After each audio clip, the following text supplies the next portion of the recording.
Insiden pembakaran terhadap tempat ibadah dan rumah penduduk yang dilakukan oleh oknum tertentu saat berlangsungnya sholat Idul Fitri di Tolikara, Papua, membuat umat Islam di sana merasakan ketidaknyamanan saat beribadah.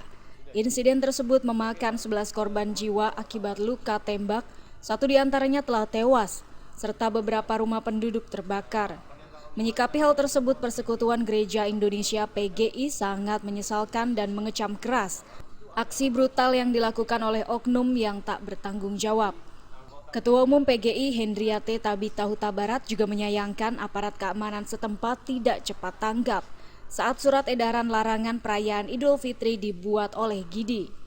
PGI meminta pemerintah mengusut akar masalah atas insiden tersebut.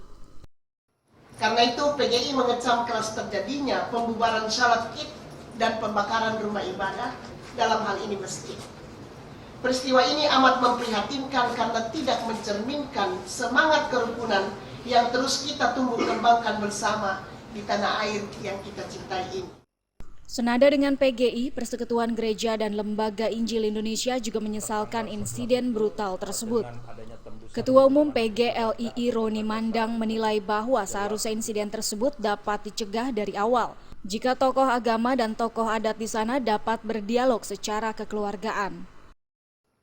Nah, hal seperti ini sudah tentu sangat kami sesalkan bahwa pendekatan-pendekatan tanpa dialog dari aparat keamanan yang tidak mendahulukan dialog yang seharusnya terjadi hati ke hati, heart to heart, justru membuat keadaan itu seakan-akan ya teman-teman, ini merupakan satu sentimen atau konflik antar agama.